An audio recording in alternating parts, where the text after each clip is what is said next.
Hello, my name is Sara Kash, and I'm here today as a first-year principal at Edgewood Elementary School from Woodridge District 68, serving preschool through sixth graders. The concept of wholeness is my topic, and when we think about the whole child, I also want us to be focused on the whole teacher.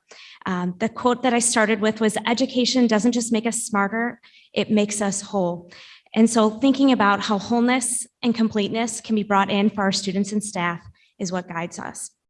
So thinking about the whole child, looking at the healthy, safe, engaged, supported, and challenges that we can introduce to our students really helps us to think about what we need to do to meet their needs, address them, starting with Maslow and then Blooming. So it got me thinking, which comes first, the chicken or the egg? Meaning what comes first, whole child needs or the whole teacher needs? And knowing that they need to be in sync together, what we can do to support our whole child. I believe that happy teachers make for happy students. And in school, happiness and joy are contagious. So in order for teachers to have that authentic joy, our focus needs to be supporting the whole teacher. So looking at that, what is the key to happiness? Sean Anker in The Happiness Advantage draws a connection between personal happiness and professional success. Taking it a step further, I believe it's not just choosing to be happy, but with whatever you see, but feeling, seeing, and being valued for those efforts on a daily basis in our building. Value is something that we consider important and worthwhile. And by showing our teachers their value, we're on track to supporting them, their whole teacher needs. So in education, I know we love a good acronym. So I thought of another one for us. Value, validated, appreciated, loved, understood, and empowered. I want every teacher in our building to feel like they're the best teacher in our building. And that starts with feeling validated.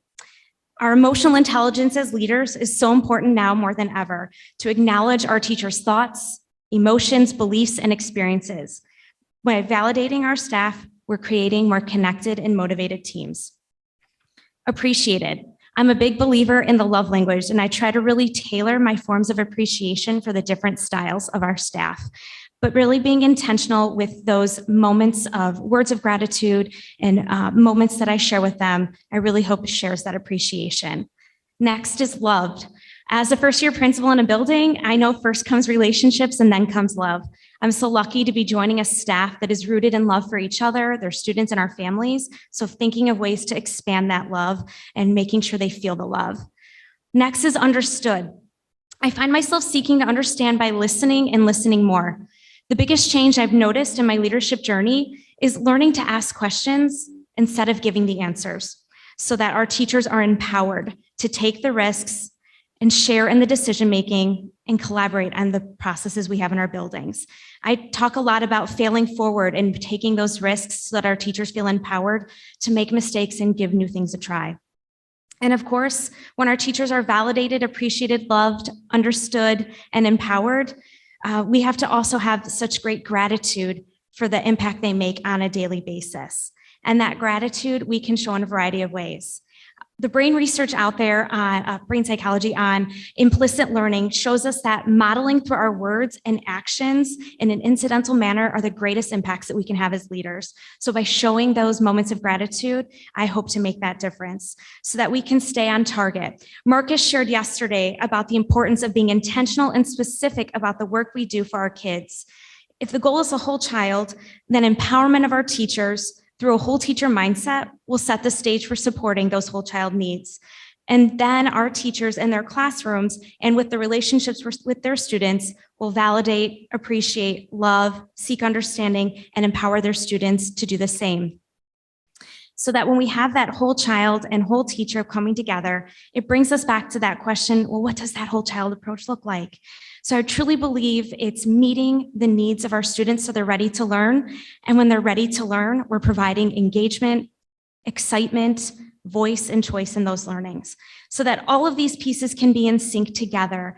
That connection that we're craving now more than ever can expand between our teachers, our students, their families, and beyond. So that when we get to the why of we're here, our happy teachers, our happy students can even expand into teachers and students and families love coming to our school every day because the work we do together matters and that they all matter as well. And that this ripple effect, or as Kid President refers to as circles, between our whole child, our whole teacher, I'm going to throw in whole principal and school leader because we need this as well, and our whole community will be in sync. Because at the end of the day, people who are deeply nourished by the process of creating wholeness. Thank you.